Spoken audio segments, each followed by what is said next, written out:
बाप जो है वो बहुत बड़ी हस्ती है सर, किसी ने अभी तक दिखाया नहीं। लोग माँ का ही त्याग दिखाते हैं, माँ करती है, माँ योद्धा है, लेकिन बाप जो बेचारा चुप रहता है, बता नहीं पाता है, उसके भी दिल का हाल कोई सुनो, कोई समझे। कोई चाहता है बाप भी कि मेरी भी बात किसी तक पहुँचे, क्योंकि वो सारी ज़िंदगी करके एक दिन चला भी जाता है, लोगों को नहीं पता चल पाता है कि उसने क्या कर दिया। मेरे फादर ने रिक्शा चलाने से स्टार्ट किया था सर, और वहाँ से लेके आज मुझे यहाँ तक खड़ा किया है, तो सब कुछ फादर को ही डेडिकेटेड है। जो आज मैं ये इंटरव्यू कर रहा हूँ वो भी मेरे फादर को ही डेडिकेटेड है। दूसरी बात, ये मैंने फ़िल्म की वो भी मेरे फादर को ही डेडिकेटेड है सर। एक झांसी का लड़का मुंबई आके खड़ा है, वो भी सर मेरे फादर की वजह से है। मैं आज भी ये चैलेंज के साथ कह रहा हूँ, दुनिया का जो सबसे पत्थर दिल इंसान भी होगा, अगर वो हमारी फ़िल्म देख रहा है तो वो आखिरी के 20 मिनट में अपने आप को नहीं रोक सकता सर। हमारी फ़िल्म देख के मर्द भी रोए हैं सर। दुनिया में कुछ रिश्ते ऐसे होते हैं जो शब्दों में बयां नहीं होते, और उन्हीं रिश्तों में से एक रिश्ता है बाप का। नमस्कार, मेरा नाम एहसान खान है। मैं बॉलीवुड का राइटर और डायरेक्टर हूँ। मैंने काफ़ी मूवीज़ में एज एन एसोसिएट डायरेक्टर काम किया हुआ है, राइटर भी काम किया हुआ है, और ये मेरी पहली मूवी है समर्पित फादर्स लव।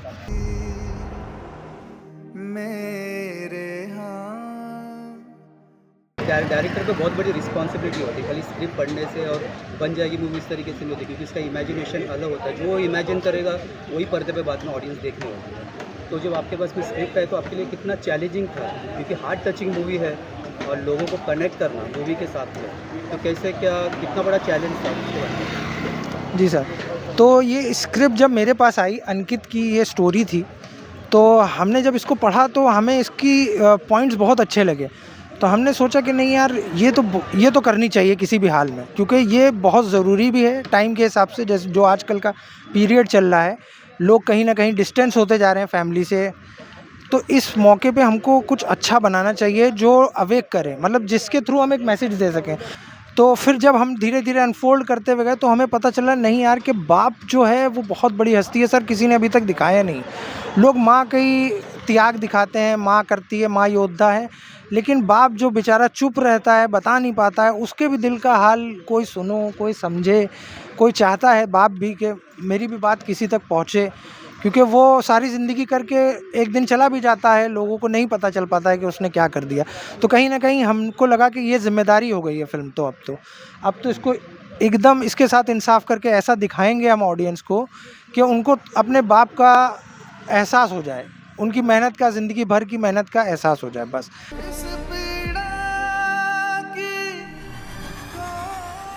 फिल्म का केंद्र बिंदु है फादर, तो फादर के लिए जो केंद्र बिंदु होता है तो कहा जाता है ना, उसके लिए परफेक्ट रोल के लिए परफेक्ट चॉइस होती है, और एक डायरेक्टर का इमेजिनेशन होता है कि नहीं ये बंदा परफेक्ट कर सकता है। तो आपने अंकित को कैसे चुना? सर, अंकित एक बहुत ही अच्छे एक्टर हैं, मैं इनको काफ़ी टाइम से जानता हूँ, और ये काफ़ी सालों से इंडस्ट्री में है। इन्होंने अच्छी एक्टिंग करी है, काफ़ी सीरीज उसमें करी हुई है, इन्होंने प्लेस करे हुए हैं, काफ़ी थिएटर में करे हुए हैं। तो मैं चाहता था हमेशा से कि क्योंकि मुझे पता था कि ये एक गोल्ड है, समझ लीजिए, जैसे आप मोल्ड कर देंगे वैसे हो जाएंगे, क्योंकि एक अच्छे एक्टर को बस स्क्रिप्ट ही उसकी भूख होती है सर। तो कहीं ना कहीं मैंने अंकित जी को वो किया, ये मेरे भाई की तरह है, एकदम भाई ही है मेरे। बहुत अच्छा किया इन्होंने, जो कि ऑडियंस ने ऑलरेडी देख लिया है इनकी परफॉर्मेंस, जिसके लिए इन्होंने बहुत मेहनत की अपनी। मतलब इन्होंने 2 साल दिए हमें, ऑलमोस्ट 2 साल हो गए इस मूवी को बनाने में, पहले तो प्रिपेयर करने में, ताकि एक एक चीज़ एकदम रियलिस्टिक लगे, क्योंकि जब तक रियल नहीं होगा ऑडियंस रोती नहीं है सर, जब तक उसको फील नहीं हो जाएगा दर्द, एक बाप का आंसू निकलना बहुत मुश्किल है।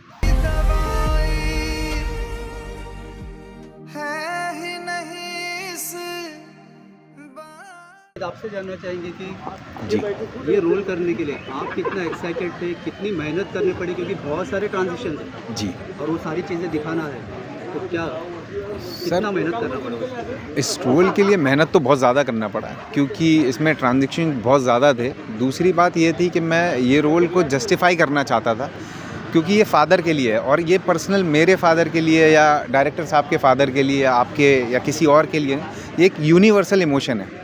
तो हम ये चाहते थे कि हम अगर फादर को दिखा रहे तो ये नहीं होना चाहिए कि वो फेक लग रहा, मैं ओवर कर रहा, कहीं पर मैं बिल्कुल डाउन जा रहा हूँ। मैं चाहता था कि फादर को लोग देखें तो इमेजिन करें यार, ये मतलब एक फादर ये होता है, इस लेवल से मेहनत करता है। तो उस पर हमें काम करने में बहुत टाइम लगा। हम बहुत सारी लोकेशंस पर गए, बहुत ऐसे भी लोग हैं जिनके घर जाके हमने बैठे, मिले उनसे, उनकी सर्कमस्टेंसेस देखे कि मतलब क्या दौर से वो गुज़रते हैं। और आपने देखे होंगे जो दिहाड़ी मज़दूर होते हैं, हम उनके भी घर पे गए, हमने देखा कि उनके यहाँ पे गैस चूल्हा नहीं होता है, सिलेंडर वगैरह जो होता है वो नहीं होता है, वो कैसे काम करते हैं। तो ऐसे करके हमने 3 महीने दिए इसको, और लुक फिर हमने बनाया, इसका लुक बनाया। तो एहसान जी बोले कि लुक भी हम ओरिजिनली करते, तो हमने ठीक है। मैं क्लीन शेविन था, मुझे जब फिल्म मिली तो मैंने सोचा कि चलो यार एब्स लेके फ़िल्म करूँगा।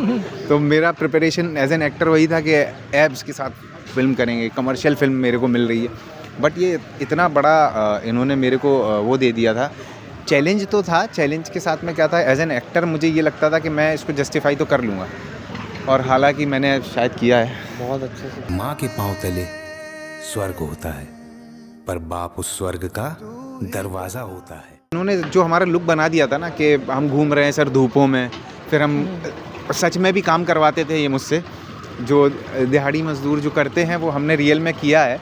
और सेट पे जो आप मेरी मेहनत देख रहे हैं कि मैं बोरियां उठा रहा हूँ, उसके अंदर जो सामान होता था, इन्होंने कुछ भी कॉटन वॉटन नहीं लिया, इन्होंने मुझसे रियल सामान उठवाया। तो पता चलता था, फील हो जाता था कि नहीं नहीं यार ये ऐसे ही होगा। तो कुछ भी ऐसा इशू नहीं आया हमें। हमारा तो सीधा सीधा सिनेरियो ये था कि यार एक बाप है और जो पिता होता है वो आपके लिए कुछ भी कर सकता, तो वो मैंने उसको रोल को जस्टिफाई करने की कोशिश बस की है।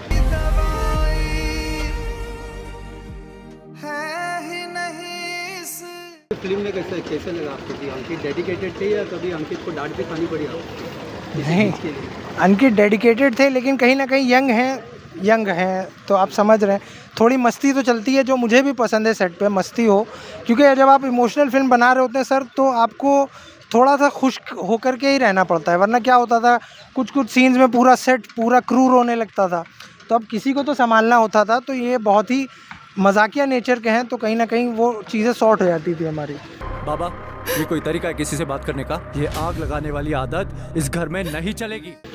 काफ़ी इमोशनल सीन है, जैसे आपने बोला ना कभी क्रू भी इमोशनल हो जाता था, तो ऐसा कोई सीन अगर आप कहना चाहो या रिवील करना चाहो, जिस समय एज ए डायरेक्टर आप भी जब एक्टिंग देखते देखते आपके भी आँख में पानी आ गया होगा या पूरे क्रू के आँख में पानी आ गया? जी सर, वो एक सीन है जो यूएसपी है, उस सीन के बारे में मैं आपको बता नहीं सकता, लेकिन वो सीन की मैं डिटेल ये दे सकता हूँ आपको कि जब हम वो सीन शूट कर रहे थे, तो वो 1 टेक सीन है सर पूरी फिल्म में, और हमने जब उसको रोल किया कैमरे को, तो ना मैं कट बोला, ना ये रुके, ना हमारे साथ जो एक्टर था इनका को एक्टर जावेद जी, ना वो रुके, जो अपनी पोजीशन पे खड़ा था। हम लोग करीबन 30 मिनट तक वैसे ही खड़े रहे हैं, कैमरा रोल रहा है, सब रो रहे थे सर, किसी ने कट नहीं बोला। 30 मिनट बाद हम मतलब एक ट्रांस में चले गए थे समझ लिए, और इन्होंने भी क्या है मतलब डायलॉग्स ख़त्म हो गए, इम्प्रोवाइजेशन चालू हो गया, होते होते 30 मिनट निकल के हमें पता नहीं चला। फिर मेरा फ़ोन बजा जब, तो मैंने कट बोला, तब हमने वो सीन रोका, और वही सीन हमारे फिल्म की यूएसपी है सर।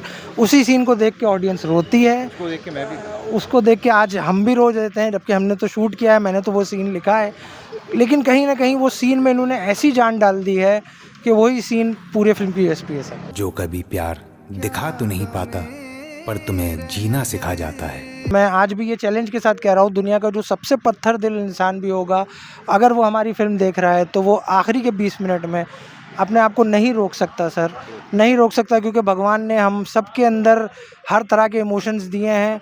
उसको ट्रिगर करना, वो होगा ही ट्रिगर सर, और इंसान रोएगा ही रोएगा, कितना भी पत्थर दिल इंसान हो। क्योंकि हमारी फिल्म देख के मर्द भी रोए हैं सर, तो और वो कोई शर्मिंदगी की बात नहीं है, क्योंकि सर हमें भावनाएं दी ही गई हैं, भगवान की तरफ से इनबिल्ड है सर। तो कहीं ना कहीं हमने उस भावना को छू लिया, हमारे लिए यही प्राउड मोमेंट है, और हमें बहुत अच्छा लगता है कि जब लोग हमें अप्रिशिएट करते हैं। और कहीं ना कहीं मीडिया ही, आप ऐसा मीडियम है जो ऑडियंस को ये पहुंचा सकते हैं ये बात।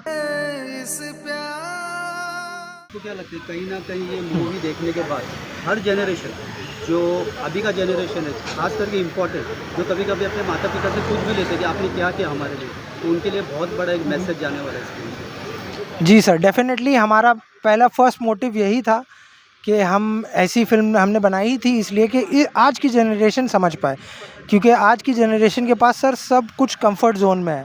जैसे मोबाइल्स हैं, डिवाइसेस हैं, 1 सेकंड में कॉल लगा के बात कर सकते हैं, कार्स हैं, सारे कंफर्ट के सिस्टम उनके पास अवेलेबल हैं, जो कि 90s के बच्चों के पास नहीं थे। तो कहीं ना कहीं इसलिए वो अपने फादर से ज़्यादा रिस्पेक्ट इसलिए नहीं करते हैं क्योंकि उनके पास सब अवेलेबल है। उनको किसी भी चीज़ के लिए वेट नहीं करना पड़ा है लाइफ में, ना ही उनको पता है कि ये सब चीज़ें अर्न करना कितना मुश्किल है जो आज उनके पास है। तो कहीं ना कहीं फ़िल्म में हमने यही दिखाने की कोशिश की है कि आप अपने फादर के स्ट्रगल को देखो कि आपके फादर ने ये किया है आपके लिए, तभी ऑडियंस रोती है कि अपनी गलतियाँ याद करके। मतलब मैं किसी को पॉइंट आउट नहीं कर रहा हूँ कि मतलब जो भी हमने बिहेव किया शायद वो हमको नहीं करना चाहिए था, या आगे हमको वो नहीं करना चाहिए अपने फादर के साथ। अंकित, फिल्म शूट करते करते जैसी स्टोरी जी। आगे बढ़ती थी, एक एक एक्टिंग आप कर रहे थे एज ए फादर, तो कहीं ना कहीं आपको भी कुछ ऐसा एहसास हो रहा था कि आपके पिता भी मतलब कहीं ना कहीं कनेक्ट होते जा रहे थे कि नहीं ये चीज़ें सही है कि या मैं ये चीज़ों को कुछ गलत किया है? हाँ सर, बहुत सारी जगह, जैसे मैं जब मुंबई आया था तो लड़के आया था, मुझे एक्टर बनना था, मेरे पापा को इंजीनियर चाहिए थे। हमारे घर में सब आईपीएस और यही सब हैं, आईटी सेक्टर के लोग हैं, तो चाहते थे कि मैं भी वहीं जाऊं। तो मुझे एक्टर बनना था सर। हम लड़ा के मुंबई आ गए और उसके बाद आज सोचते हैं कि हाँ, वो जो भी बोलते थे वो सही बोलते थे और मैं भी अपनी जगह सही था, क्योंकि मैं एक्टर बनना ही चाहता था और मैं आज बन रहा हूँ। हालांकि मुझे 15 साल लग गए सर बनते बनते, लेकिन कोई नहीं। फादर के साथ मेरा ये रिलेशन था कि मैं उनसे बहुत डरता था और अभी भी डरता हूँ, बहुत रिस्पेक्ट करता हूँ। दूसरी चीज़ ये है कि जब मैं ये फ़िल्म के कुछ सीन्स कर रहा था तो मुझे पता चला कि मेरे फादर का जो स्ट्रगल था, जैसे हमने सुना है, मैंने देखा नहीं उतना स्ट्रगल कि फ़ादर इतना ज़्यादा स्ट्रगल करते थे। छोटे थे, समझ में नहीं आती थी। मेरे फादर ने रिक्शा चलाने से स्टार्ट किया था सर, और वहाँ से लेके आज मुझे यहाँ तक खड़ा किया है, तो सब कुछ फादर को ही डेडिकेटेड है। जो आज मैं ये इंटरव्यू कर रहा हूँ वो भी मेरे फादर को ही डेडिकेटेड है। दूसरी बात, ये मैंने फ़िल्म की वो भी मेरे फादर को ही डेडिकेटेड है सर। तो एक झांसी का लड़का मुंबई आके खड़ा है, वो भी सर मेरे फादर की वजह से है। तो समर्पित करने से मुझे ये बेनिफिट तो हुआ है कि मुझे ये सारे क्वेश्चंस ही ख़त्म हो गए कि फ़ादर ने मेरे लिए किया क्या है। और मैं सबसे ये रिक्वेस्ट करूँगा, प्लीज़ एक बार ये फ़िल्म देखो। ऐसा नहीं कि ये फ़िल्म हमारी है तो मैं बोल रहा हूँ, अगर ये किसी और की भी फ़िल्म होती, डेफिनेटली अगर ये ऐसी फ़िल्म बनी होती, मैं खुद जाकर आपको रिक्वेस्ट करता कि जाकर आप प्लीज़ ये एक बारी फ़िल्म देखो, क्योंकि ये आपको आपके फादर का स्ट्रगल के साथ साथ फादर की अहमियत समझाएगी। कि जो अभी भाई ने बोला था कि you don't know what you have until you lose it. जब तक आप अपने पिता को या माँ को खो नहीं देते, आप कभी कदर नहीं करते, और खोने के बाद बड़ा रोते हैं सर कि यार अभी वो होते तो ये होता। बाप का जो साया होता है वो बहुत बड़ा होता है सर। जिसके पिता नहीं है वो समझ सकते हैं। तो प्लीज़ अपने फादर की रिस्पेक्ट करें, और 19 जून को समर्पित फादर्स लव देखना ना भूलें अपने नज़दीकी सिनेमाघरों में। दूसरी बात यह है, इसका रेवेन्यू कैंसर पेशेंट्स और कुछ बच्चे जिनकी पढ़ाई के लिए हम यूज़ करने वाले हैं, जो भी आप इसके टिकट्स ख़रीद रहे हैं वो हमारी जेब में नहीं जा रहा। फ़िल्म हम बाद में आगे कमा लेंगे, हमें कोई फ़र्क नहीं पड़ेगा सर।